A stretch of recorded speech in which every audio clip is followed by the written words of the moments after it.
pemirsa Generasi Mecin, ketemu lagi dengan saya Patra Gumala. Hari ini saya sedang berada di Open Kitchen Neo Soho, lagi mau nyari makanan buat buka puasa. Lapar banget. Aduh, kebetulan sudah ada Hachimitsu nih di belakang saya. Saya mau pesan, ini katanya makanannya udon dan donburi, enak sekali ya. Yang jelas Generasi Mecin hari ini sebelum saya pesan nih, Mbak, saya pesan ya Mbak ya. Sebentar nih Mbak, saya mau opening dulu ya, boleh ya? Saya mau kasih tahu kalau hari ini kita akan ngobrol-ngobrol berhubungan dengan politisi-politisi muda. Bagaimana kita menggantung asa terhadap para politisi muda di Senayan dan di Kebon Sirih, ya kan? Karena DPR Nasional dan juga DPRD. Ini ntar lagi azan nih kayaknya nih. Oh, udah azan nih. Waduh, pas banget nih. Buka, Mbak, saya pesan minum. Minum ada? Oh, ocha dingin. Sebentar, Mbak.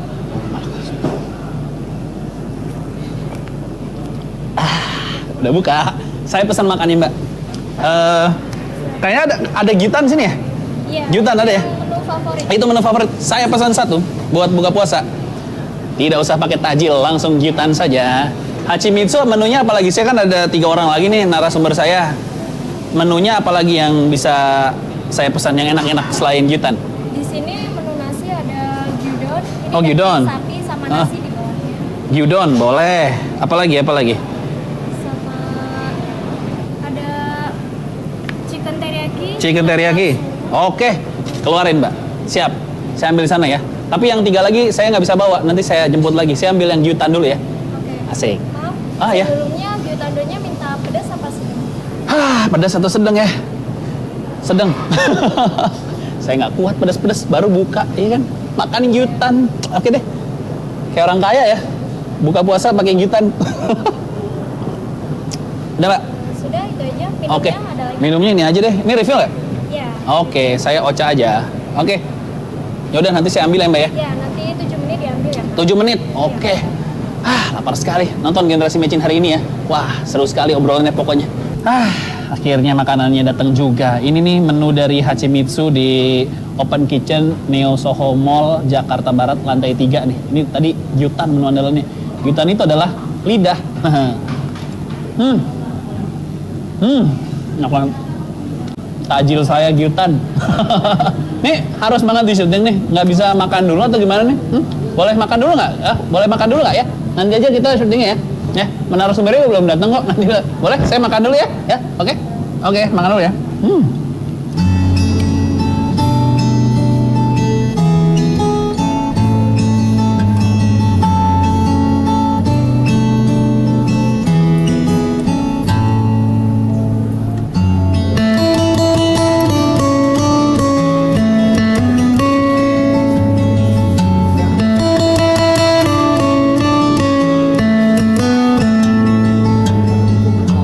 Nah, kali ini saya sudah bersama narasumber saya. Sudah ada Diah Cempaka, ada Putri Komarudin, dan ada Mas Hendri.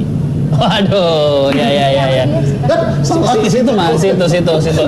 Ini belum pada makan buka puasa kan? Tenang, saya sudah pesenin makanan di Hachimitsu Open Kitchen-nya Soho. Masuk, silakan. Ini kenapa cuma 2? Ini orangnya 3 loh Mbak. Oh masih ada lagi, ada udon. Siapa yang mau udon? Siapa yang mau udon? Kayaknya Mas Hendri udon nih. Mas Hendri udon ya. Oke, itu ada teriyaki ya? Oh gyudon, ada yang gyudon, ada yang kari. Karage kari. Badannya kecil nih, gede nih. Karage kari dan oke. Wah, ini kelihatannya enak-enak nih. Gede banget nih. Emang gini kita konsepnya. Ini satu rame-rame. Rame-rame Oh ya ya. udah, oke. Nah, kebetulan hari ini kan kita ngomongin tentang politik anak muda ya. Ngerasa nggak sih kalau kata milenial di pemilu kemarin agak overrated? Coba Mas Hendri. Sebelum kita jawab nih, ini pajangan apa boleh dimakan nih? Boleh dimakan, sambil dimakan. Mas sampai tapi minumnya kurang ya. Kayaknya kita pesen ocha lagi ya, pesen ocha 3 lagi ya. Overrated. Jadi saya ngerasa di pemilu kemarin tuh kata milenial tuh agak overrated. Semuanya pakai millennials. Sambil minumnya masuk dulu ya. Wah. Semua kampanye menggunakan kata millennials, debat capres pakai millennials. Sampai pejabat-pejabat tuh usaha banget nge-grab suara millennials pada pakai sepatu putih.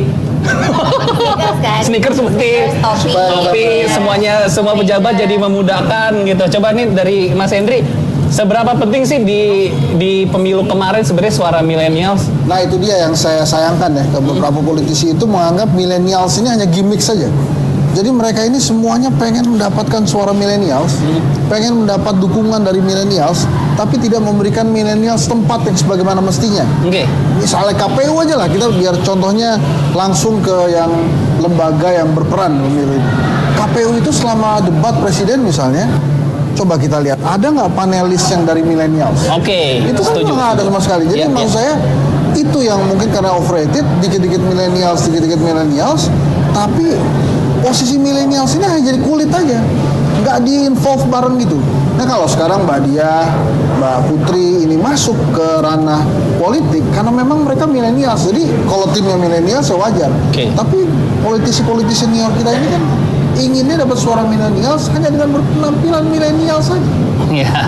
Mau jadi apa millennials kita kalau hanya jadi bahan-bahan seperti ini? Benar. Ini harus kita lawan deh, gitu selesai. Udah selesai. Jadi jangan memancing lagi ya. Jangan. Jadi sekarang kita bahas. Ini lagi masa tenang ya. Kita tenang sampai tanggal Maaf, 22 ini ya. agak terbawa perasaan. Santai. Boleh sambil Oh dimakan iya, dulu. soalnya Boleh, mungkin boleh. karena enak sekali pemirsa ini cabenya merah-merah. Iya emang itu. Ini cabai tandanya merah. pedes berarti. Iya iyalah bener. Pedes ini. Dicoba dulu. Coba dulu. Makanan acing itu luar biasa. Ini saya sebelum nanya sama kedua caleg milenial, aduh Nah. kata milenial lagi ya. Kita mau nanya update-nya dulu, meskipun belum resmi ya. Dari hasil quick count mungkin ya tipis-tipis lah nanti hasilnya. Dari Mbak Dia Cepaka, DPRD Jakarta Timur, Jawa Timur, Dapil 4, Kecamatan Cakung, Pulau Gadung, Matraman. dari Nasdem ya? Nasdem, dari Oke, Nasdem. gimana sejauh ini hasil penghitungan suaranya? Ya, dari jadi- quick count dan sementara? Masih proses perhitungan suara terus, masih pengumpulan data-data. Memang secara nasional itu Nasdem kan alhamdulillah ya kemajuannya sangat pesat, peningkatannya sangat pesat. Tapi untuk DKI Jakarta harus diakui cukup berat untuk bersaing dengan partai-partai lain. Tapi kami tetap optimis satu dapil bisa dapat satu kursi. Oke, tiga besar di DKI itu, koreksi kalau saya salah Mas Hendri, ada PDIP, ada Gerindra, dan PKS ya? PKS, betul. Oke, itu di DKI ya? Itu kalau berdasarkan hasil quick count-nya kedai kopi. Oke, seperti itu ya. Ah. Oke, jadi sejauh ini masih proses perhitungan. Iya. Tapi kalau mengingat dari tiga besar partai, Nasdem belum ada di posisi 5 besar bahkan ya? Ya, di DKI Jakarta sayangnya memang berat bersaing dengan partai lain. Oke, yang Tapi sangat jangan patah semangat lah. ya. Tetap semangat. Terus yang mengejutkan di DKI itu ada suara PSI ya nomor 4 ya di situ ya, partai Iya, baru ya. PSI suaranya lumayan tinggi tuh, nomor 4 di Jakarta. Sebagai partai baru, walaupun gagal di nasional, nampaknya mereka cukup berkiprah di Jakarta dan beberapa kota besar yang media sosialnya bagus. Oke, Penetrasi. termasuk luar negeri ya? Termasuk Dari luar negeri. Suara di luar negeri. Oke. Sedangkan Mbak Putri Ya. dari Dapil Jabar 7 itu mana aja? Bekasi, Karawang, Purwakarta. Kabupaten Bekasi, Karawang, dan Purwakarta. Itu macet teman kalau mau sana sekarang. Iya. Ada pembangunan yang luar biasa. Itu info dari Mas Hendri. Itu kalau mau ke Bandung mikir-mikir perjuangan, lagi itu. iya. Perjuangan Luar biasa ya. Jadi makanya ini ke Jak TV juga pasti perjuangan banget. Belum sejauh itu. Belum sejauh itu. Belum ada apa-apa. Gimana hasil penghitungan dari quick count dan mungkin ada internal dari partai yang penghitungan juga? Gimana Put? Alhamdulillah kalau dari hasil penghitungan pleno kan Kabupaten Karawang sama Purwakarta udah selesai plenonya. Oke. Itu saya ada di urutan kedua internal Golkar dan memang Golkar di situ 2 kursi. Oke. Jadi insya Allah dengan total suara Golkar sekarang per hari ini 500 ribuan itu kita tetap bisa mempertahankan 2 kursi. Harapannya sih 3. Oke. Jadi untuk perhitungan suara Putri akan ke Senayan nih. amin. Wow. Karena kita kan masih mengawal suara juga. Sekarang habis tahapan pleno kabupaten, ada provinsi, nanti ada pusat juga. Jadi insya Allah kita kawal bersama aja. Supaya hasil yang ditampilkan benar-benar hasil sebenar-benarnya. Yang mewakili aspirasi masyarakat Jabar. Mudah-mudahan ya, Ya. milenial seperti Mbak Putri, Mbak Dian ini lebih banyak masuk ke DPR lah. Supaya kaum-kaum muda seperti saya ini terwakili. Oh, gimana? Gitu. Kaum-kaum muda. Kaum muda ya? Oh iya. Memang banyak yang mengira saya ex-millennials. Ex-millennials. Sebetulnya tidak terlalu. Millennials ujung mungkin Mas Hendri, masih di ujung lah, nggak apa-apa lah. Bang Hendri ini ketua pasukan. Oh iya, benar. Iya, kedai kopi kan. Pasti. Ini kalau dari kita ngebahas ke pemilu kemarin dengan banyaknya berita segala macam, apa sih yang terjadi di lapangan hari H ya? Kalau dari dia sendiri yang dirasain di dapilnya, apa sih medan seperti apa sih di pemilu tahun ini? Apakah ada kan banyak tuh ya sekarang dicurigai kecurangan, masalah saksi dan lain-lain. Apa sih yang terjadi di dapilnya dia? Jadi sekarang ini kan memang pengalaman nyalek pertamaku gitu. Yang aku lihat dari dapilku itu memang Ada beberapa kecurangan yang dilaporkan, entah itu dari luar partai atau dari petugasnya, integritasnya kita tadi Seperti apa pertanyakan. kecurangan yang dilaporkan atau Iya, yang seperti terlihat? misalkan data di C1 itu jumlah suara bisa berubah, jumlah partai, suara caleg, nanti jumlah totalnya jadi beda dengan yang seharusnya seperti itu.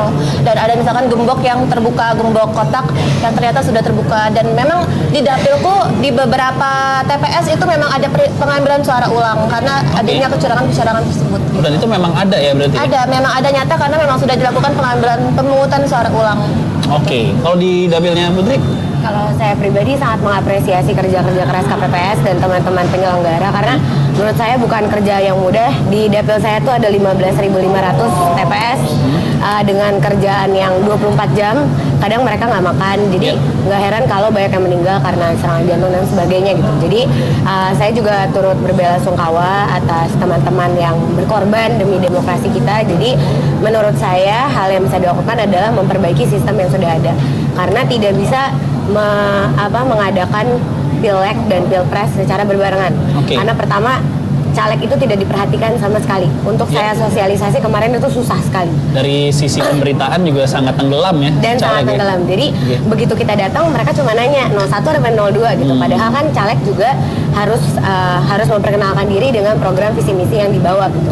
Jadi menurut saya pribadi sebagai seorang caleg sistem ini harus diubah. Kalau tidak ya demokrasi kita yang akan dan terlalu banyak headcounts yang dikorbankan untuk penyelenggaraan. Habis ini kita mau sedikit diskusi penyelenggaraan pemilu yang terbesar di dunia ini dan sangat kompleks sekali ya. Kita bakal diskusi habis ini, jangan kemana-mana, tetap di Generasi Mecin.